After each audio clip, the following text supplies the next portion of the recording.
नमस्कार दर्शक मित्रों, आप दिख रहे हैं अल्फा एडवाइजर।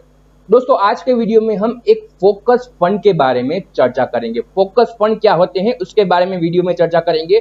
फोकस फंड में निवेश करने के क्या क्या फायदे हैं उसके बारे में भी वीडियो में हम डिटेल में चर्चा करेंगे। आज के हमारे फंड के पोर्टफोलियो के बारे में भी हम डिटेल में समझने की कोशिश करेंगे। कहाँ कहाँ फंड मैनेजर ने अलोकेशन दिया है और कौन कौन से सेक्टर में कितना अलोकेशन दिया गया है उसके बारे में वीडियो में चर्चा करेंगे।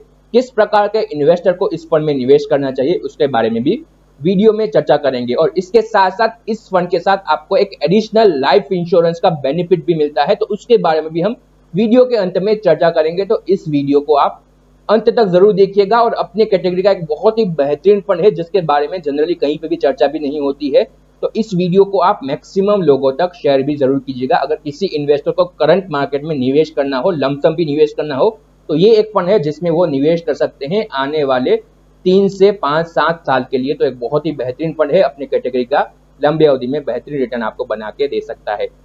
शुरू करते हैं। सबसे पहले चर्चा करते हैं फोकस फंड में निवेश करने के क्या फायदे हैं।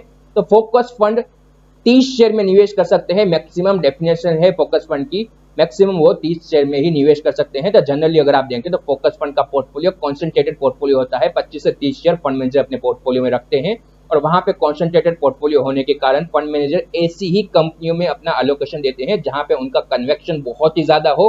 और कॉन्सेंट्रेटेड पोर्टफोलियो हमने देखा है पिछले 3-4-5 सालों में अच्छा खासा परफॉर्मेंस भी दिखा रहे हैं और आने वाले समय में भी कॉन्सेंट्रेटेड पोर्टफोलियो ही बेहतरीन परफॉर्मेंस दिखाएंगे। अगर आप करंटली भी देखें, निफ्टी में भी 5-6 शेयर हैं जो करंटली निफ्टी को ऊपर लेके जा रहे हैं, Reliance, HDFC twins, Bajaj twins. और आने वाले समय में भी अगर आप देखें तो कॉन्सेंट्रेटेड पोर्टफोलियो बेहतरीन अल्फा बनाने का पोटेंशियल रखते हैं।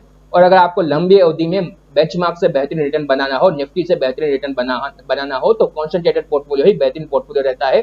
25 से 30 शेयर एक बेहतरीन पोर्टफोलियो माना जाता है लंबे अवधि के इन्वेस्टमेंट के लिए। और कॉन्सेंट्रेटेड पोर्टफोलियो में अगर आपको निवेश करना हो तो फोकस फंड एक बेहतरीन विकल्प आपको प्रोवाइड कर सकते हैं, जिसके अंदर आपको large cap, mid cap, small cap segment की कोई भी कंपनी में निवेश करने की अपॉर्चुनिटी मिल सकती है। और जैसे कि हम जानते हैं, रिसेंटली ही सेबी का एक सर्कुलर आया है मल्टी कैप फंड के लिए, और अब मल्टी कैप फंड को अपने पोर्टफोलियो में 25-25% हर एक सेक्टर के अंदर अलोकेशन देना पड़ेगा, लार्ज कैप में, मिड कैप में और स्मॉल कैप में, जिसके सामने फोकस फंड के ऊपर किसी भी प्रकार की ऐसी बाधा नहीं है। फोकस फंड में फंड मैनेजर किसी भी सेगमेंट में अपना अलोकेशन दे सकते हैं जितना भी वो चाहे। अगर उनको लग रहा है कि लार्ज कैप में अपॉर्चुनिटी है तो वो लार्ज कैप में 80%, 90% अलोकेशन भी दे सकते हैं। और जब भी उनको लगे कि अब मिड कैप में अपॉर्चुनिटी है तो वो अपना अलोकेशन मिड कैप में भी बढ़ा सकते हैं। तो वहां पे फोकस फंड में फंड मैनेजर के ऊपर किसी भी प्रकार की बाधा नहीं है, तो वहां पे भी फंड मैनेजर को एक लिबर्टी मिल जाती है अपना अलोकेशन अपने हिसाब से डिसाइड करने के लिए। तो करंटली अगर आपको मल्टी कैप फंड से शिफ्ट करना हो और मल्टी कैप फंड जैसा ही आपको पोर्टफोलियो चाहिए, तो वहां पे फोकस फंड आपको एक अच्छी अपॉर्चुनिटी प्रोवाइड करते हैं। इसके साथ साथ focus fund bottom up approach ही लेते हैं। जनरली ज्यादातर फोकस फंड बॉटम अप्रोच ही सिलेक्ट करते हैं, जिसमें स्टॉक को ही सिलेक्ट किया जाता है, ना कि किसी सेक्टर को। तो वहां पे बेहतरीन शेयर ही फोकस फंड के पोर्टफोलियो में आते हैं। चर्चा करते हैं अब हम आज के हमारे फंड के पोर्टफोलियो के बारे में। एक बहुत ही बेहतरीन कॉन्सेंट्रेटेड पोर्टफोलियो रखने वाला ये फंड है, उसके बारे में चर्चा करते हैं। तकरीबन अगर आप देखें तो इस फंड के पोर्टफोलियो में करंटली 23 शेयर है और तकरीबन करंटली 89% इक्विटी में अलोकेशन दिया गया है। तो अभी भी फंड मैनेजर के पास 11% का कुशन अवेलेबल है, वो आने वाले समय में अलोकेशन बढ़ा सकते हैं इक्विटी में। करंटली 89% इक्विटी में अलोकेशन दिया गया है। सबसे पहला सबसे बड़ा अलोकेशन है महिंद्रा एंड महिंद्रा में। भारत की और विश्व की एक सबसे बड़ी ट्रैक्टर बनाने वाली कंपनी है M&M। इसके अलावा भी कई प्रकार के बिजनेस में M&M काम करती है। और महिंद्रा ग्रुप की एक होल्डिंग कंपनी भी है महिंद्रा एंड महिंद्रा, उसमें 8.5% का अलोकेशन दिया गया है। और महिंद्रा ग्रुप अपने पूरे के पूरे बिजनेस को रिस्ट्रक्चर कर रहा है और आने वाले समय में M&M लार्ज कैप कैटेगरी के शेयर में एक बहुत ही बड़ा आउट परफॉर्मेंस दिखाने का पोटेंशियल रखता है। तो उसमें इस फंड के पोर्टफोलियो में भी 8.5% का अलोकेशन है, तो वहां पे एक बड़ा इंपैक्ट भी फंड के पोर्टफोलियो में M&M दिखा सकता है। दूसरी कंपनी है और उसका नाम है सन फार्मा। जैसे कि हम जानते हैं करंटली फार्मा सेक्टर फोकस में भी है और इसमें सन फार्मा में तकरीबन 7.6% का अलोकेशन दिया गया है। और आने वाले समय में भी फार्मा सेक्टर अपना मोमेंटम जारी रखेगा। और सन फार्मा ने पिछले कुछ समय से कोई बड़ा परफॉर्मेंस नहीं दिखाया है, ज्यादातर फार्मा कंपनी ने बड़ा परफॉर्मेंस दिखाया है, अभी भी सन फार्मा में वो रैली नहीं आई है। तो सन फार्मा में अभी भी एक बहुत ही बड़ा ग्रोथ का पोटेंशियल बाकी है। तो सन फार्मा भी एक अच्छा खासा इंपैक्ट इस फंड के पोर्टफोलियो में ला सकता है। तीसरी कंपनी है भारत की सेकंड लार्जेस्ट IT कंपनी और उसका नाम है इन्फोसिस। 7.5% एलोकेशन इन्फोसिस में दिया गया है। कल ही टीसीएस के नतीजे आए, टीसीएस ने बहुत ही बेहतरीन प्रदर्शन दिखाया, टीसीएस ने बायबैक भी दिया है। तो आने वाले समय में 1-2 दिन में इन्फोसिस के भी नतीजे आने वाले हैं और इन्फोसिस से भी एक बेहतरीन नतीजे की उम्मीद की जा सकती है और इन्फोसिस भी आपको बायबैक जैसा बेनिफिट दे सकता है। तो यहाँ पे इन्फोसिस में अच्छा खासा एलोकेशन दिया गया है और आईटी सेक्टर भी एक बेहतरीन ग्रोथ आने वाले समय में भी दिखाता रहेगा। तो इस फंड के पोर्टफोलियो में भी आईटी सेक्टर में अच्छा खासा एलोकेशन दिया गया है, तो वहाँ पे आईटी सेक्टर भी एक अच्छा खासा कंट्रीब्यूशन फंड के पोर्टफोलियो में डेफिनेटली देता रहेगा। अगली कंपनी है भारती एयरटेल। भारत की सेकंड लार्जेस्ट टेलीकॉम कंपनी है और ये कंपनी भी एक बहुत ही बेहतरीन ग्रोथ दिखाने का पोटेंशियल फ्यूचर में भी रखती है। एक बहुत ही बेहतरीन अब पूरा का पूरा टेलीकॉम सेक्टर बन चुका है और यहाँ पे 3 प्लेयर हैं जो इस सेक्टर में काम करेंगे और ये 3 प्लेयर फ्यूचर में एक बेहतरीन सस्टेनेबल ग्रोथ दिखाने का पोटेंशियल रखते हैं। अगली कंपनी है एक बहुत ही अंडर वैल्यू कंपनी है जिसका नाम है आईटीसी। तकरीबन 6% का एलोकेशन आईटीसी में दिया गया है, 5% का डिविडेंड देने वाली ये कंपनी है। कई कारोबार में काम करने वाली कंपनी है आईटीसी और पिछले कई सालों से आईटीसी ने अंडर परफॉर्मेंस दिखाया और जब भी आईटीसी में आउट परफॉर्मेंस आएगा तो ये शेयर एक बहुत ही बड़ा इम्पैक्ट इस पोर्टफोलियो में ला सकता है। तो यहाँ पे भी अच्छा खासा एलोकेशन दिया गया है, तो एक बहुत ही बेहतरीन ब्लेंड पोर्टफोलियो है। इस पोर्टफोलियो में आपको ग्रोथ कंपनियां भी दिखेगी और इस पोर्टफोलियो में आपको वैल्यू कंपनियां भी दिखेगी। तो ब्लेंड पोर्टफोलियो फ्यूचर में एक अच्छा खासा आपको ग्रोथ का मिक्स प्रोवाइड करता है। अगर वैल्यू कंपनियां परफॉर्म करेगी तो भी इस पोर्टफोलियो को फायदा मिलेगा और अगर ग्रोथ कंपनियां परफॉर्म करेगी तो भी इस पोर्टफोलियो को फायदा मिलेगा। तो एक बेहतरीन पोर्टफोलियो है निवेश करने के लिए। अगली कंपनी ये भी एक वैल्यू कंपनी है जिसका नाम है एनटीपीसी। एक महारत्न पीएसयू कंपनी है, भारत की सबसे बड़ी पावर जनरेशन कंपनी है। तकरीबन 6% का डिविडेंड देने वाली कंपनी है। एनटीपीसी पिछले 10 सालों से अंडर परफॉर्म करती आ रही है और फ्यूचर में एनटीपीसी भी सस्टेनेबल ग्रोथ दिखाने का पोटेंशियल रखती है और एक बहुत ही अंडर वैल्यू शेयर है। तो थोड़ा बहुत भी ग्रोथ या थोड़ा बहुत भी रीरेटिंग होता है एनटीपीसी में, तो यहाँ से एनटीपीसी कुछ ही समय के अंदर बड़ा रिटर्न बनाने का पोटेंशियल रखता है। इसमें तकरीबन 5.8% का एलोकेशन फंड मैनेजर ने दिया है। अगली कंपनी एक बहुत ही बड़ी आईटी कंपनी फिर से है इस कंपनी पोर्टफोलियो के अंदर जिसका नाम है HCL टेक्नोलॉजी और ये भी एक बेहतरीन आईटी कंपनी है लार्ज कैप सेक्टर की, जिसमें तकरीबन 5% का एलोकेशन दिया गया है। अगली कंपनी पीएसयू कंपनी अगेन एक वैल्यू शेयर जिसका नाम है Gas Authority of India Limited GAIL और इसमें भी 3.8% का एलोकेशन दिया गया है और ये भी एक वैल्यू शेयर है जो एक बेहतरीन आने वाले समय में आपको री-रेटिंग का कैंडिडेट बन सकता है। अगली कंपनी फिर से एक आईटी कंपनी है, एक बेहतरीन large cap IT company Wipro और विप्रो का भी नतीजा कुछ ही समय के अंदर आने वाला है और विप्रो भी शायद बायबैक दे सकती है। तो वहां पे विप्रो के लिए भी एक बेहतरीन ग्रोथ का पोटेंशियल शॉर्ट टर्म में भी बनता है और लॉन्ग टर्म में भी ये कंपनी एक बड़ा रिटर्न बनाने का पोटेंशियल रखती है। इसमें भी 3.22% का एलोकेशन दिया गया है। तो भारत की 3 बड़ी लार्ज कैप आईटी कंपनियां इन्फोसिस, HCL टेक और विप्रो इस फंड के पोर्टफोलियो में आपको मिलती है, तो एक बेहतरीन पोर्टफोलियो है।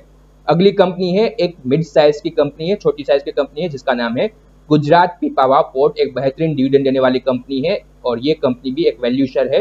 बेहतरीन कंपनी का डिविडेंड यील्ड है, एक कैश रिच कंपनी है और ये कंपनी भी बहुत ही अंडर वैल्यू कंपनी है, तो यहाँ पे भी एक बेहतरीन ग्रोथ की अपॉर्चुनिटी बनती है। अगली कंपनी फिर भी ये भी एक वैल्यू कंपनी है, इसका नाम है हिंदुस्तान जिंक। बेहतरीन डिविडेंड देने वाली कंपनी है, भारत की सबसे बड़ी सिल्वर जिंक सेगमेंट में काम करने वाली कंपनी है। एक कमोडिटी का शेयर है, कमोडिटी करंटली एक डाउन साइकिल में चल रहा है। जब भी कमोडिटी में अप साइकिल आएगी तो वहां पे कमोडिटी शेयर जैसे कि हिंदुस्तान जिंक, वेदांता बेहतरीन परफॉर्मेंस दिखा सकते हैं। अगली कंपनी बैंकिंग सेक्टर की सबसे बड़ी एक प्राइवेट सेक्टर की बैंक कोटक महिंद्रा बैंक, जिसमें 3.1% का एलोकेशन दिया गया है। अगली कंपनी है मैक्स फाइनेंशियल सर्विस, ये भी एक बेहतरीन कंपनी है, मिड साइज की कंपनी है जिसमें 3% का एलोकेशन दिया गया है। तो इस पोर्टफोलियो में आपको मिड कैप शेयर भी दिखेंगे, ज्यादातर करंटली पोर्टफोलियो में लार्ज कैप में ही एलोकेशन दिया गया है। अगली कंपनी है IOC, ये भी एक वैल्यू शेयर है और यहाँ पे भी एक अच्छा खासा फ्यूचर में री रेटिंग बन सकता है। उसमें भी तकरीबन 2.9% का एलोकेशन फंड मैनेजर ने दिया है। अगली कंपनी करंटली जिसका डीलिस्टिंग चल रहा है उसका नाम है वेदांत और अगर डीलिस्टिंग हो जाता है तो यहाँ पे इस पोर्टफोलियो में एक अच्छी खासी वैल्यू बन सकती है और उसमें भी तकरीबन 2.8% का एलोकेशन दिया गया है। अगली कंपनी फाइनेंशियल सेक्टर की एक बेहतरीन कंपनी है, NBFC कंपनी है LIC हाउसिंग, एक बेहतरीन NBFC बेहतरीन पेरेंटेज में काम करने वाली कंपनी है, LIC की सब्सिडी है, उसमें भी तकरीबन 2.6% का एलोकेशन दिया गया है।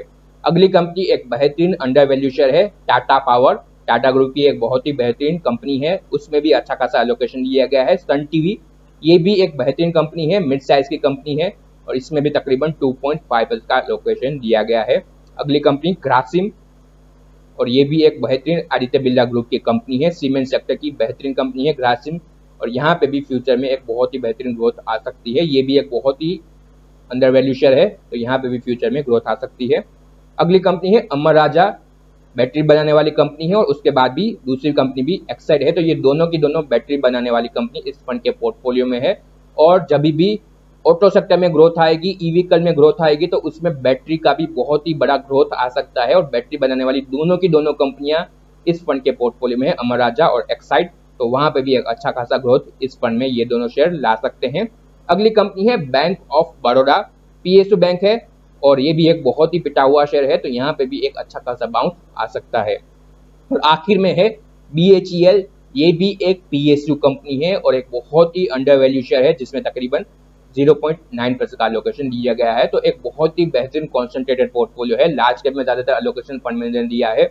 चर्चा करें तो तकरीबन 23 शेयर है, जैसे कि हमने बताया इस फंड के पोर्टफोलियो में है। 89% करंटली इक्विटी में अलोकेशन दिया गया है, तो अभी भी फंड मैनेजर के पास 11% का कैश है, जिसको वो फ्यूचर में डिप्लॉय कर सकते हैं।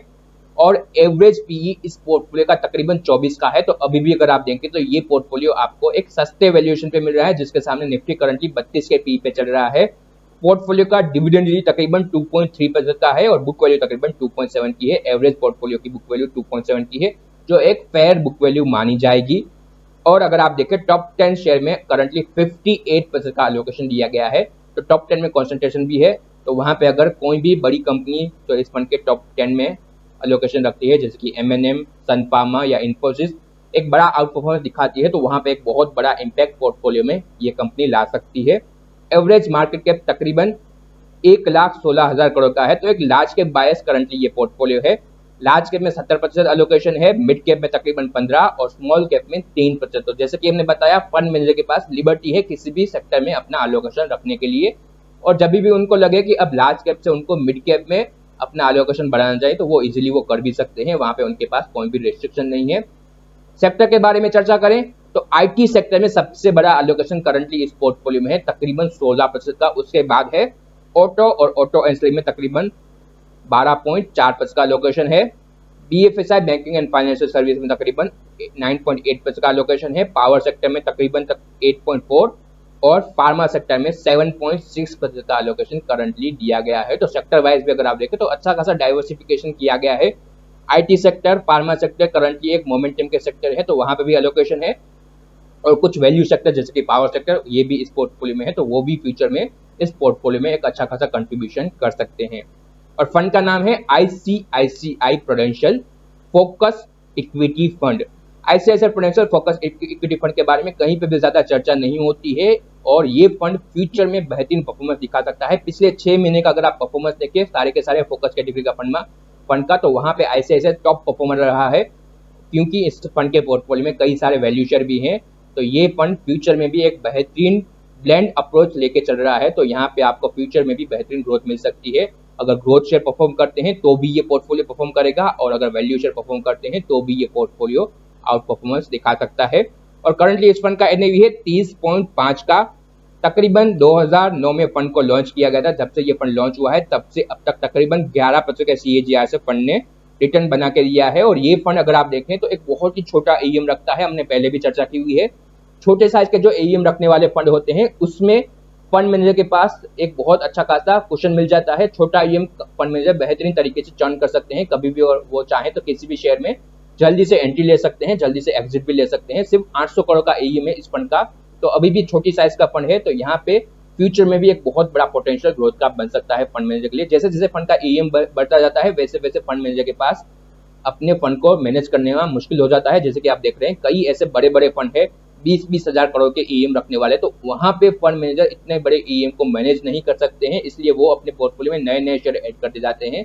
जिसके सामने अगर फंड का ईएम छोटा होता है तो वहां पे वो कॉन्सेंट्रेटेड पोर्टफोलियो भी बेहतरीन तरीके से मैनेज कर सकते हैं। और इस फंड के फंड मैनेजर के बारे में चर्चा करें तो मृणाल सिंह तकरीबन 17 साल का एक्सपीरियंस रखने वाले फंड मैनेजर हैं, और इसके साथ साथ मितुल खंडेलवाल ये भी इनके फंड मैनेजर है। तो 2 बड़े फंड मैनेजर इस फंड को मैनेज करते हैं, और एक बहुत ही बेहतरीन फंड है आईसीआईसीआई प्रूडेंशियल का, जिसमें आप करंट मार्केट में भी निवेश कर सकते हैं। एसटीपी, एसआईपी या लमसम किसी भी मोड में चाहें आप इस फंड में निवेश कर सकते हैं। अगर आप लमसम जाएं तो 3 से 6 महीने की एसटीपी कीजिए तो एक बेहतरीन आपको डाइवर्सिफिकेशन भी मिल जाएगा, आपका रिस्क भी डाइवर्सिफाई हो जाएगा। अगर आप चाहें तो 5 से 10 साल के लिए एसआईपी भी इस फंड के अंदर कर सकते हैं। तो एक बहुत ही बेहतरीन फंड है करंट मार्केट में निवेश करने के लिए। और जैसे कि हमने बताया, आपको एक एडिशनल बेनिफिट भी मिलता है ICICI prudential focus equity fund में निवेश के साथ, और वो है फ्री एसआईपी के साथ इंश्योरेंस का। आईसीआईसीआई प्रूडेंशियल अपने सारे के सारे इक्विटी फंड के साथ आपको फ्री इंश्योरेंस ऑफर करता है। अगर आप किसी भी फंड में एसआईपी करते हैं तो वहां पे आपको फ्री में इंश्योरेंस मिलता है, कोई भी एडिशनल आपको चार्ज नहीं देना है। सपोज आप 10,000 रुपए की एसआईपी करते हैं आईसीआईसीआई फोकस इक्विटी फंड में, तो वहां पे पहले साल में आपको 10 गुना आपके एसआईपी के अमाउंट का, मतलब कि पहले साल आपका इंश्योरेंस रहेगा 1 लाख रुपए का, दूसरे साल में आपका 50 गुना मतलब 5 लाख रुपए का, और तीसरे साल में 10,000 रुपए की एसआईपी पे आपको 10 लाख रुपए का इंश्योरेंस मिलेगा। और जब तक आप एसआईपी कंटिन्यू करते हैं आपका 10 लाख रुपए का इंश्योरेंस भी कंटिन्यू होता रहेगा। और किसी कारण से जो इन्वेस्टर निवेश कर रहा है उनका देहांत हो जाता है तो जो नॉमिनी होगा उनको ये 10 लाख रुपए भी मिलेंगे, और उसके साथ साथ फंड की जो वैल्यू होगी वो भी उनको मिल जाएगी। तो ये एक एडिशनल बेनिफिट है आईसीआईसीआई प्रूडेंशियल के फंड में निवेश करने का।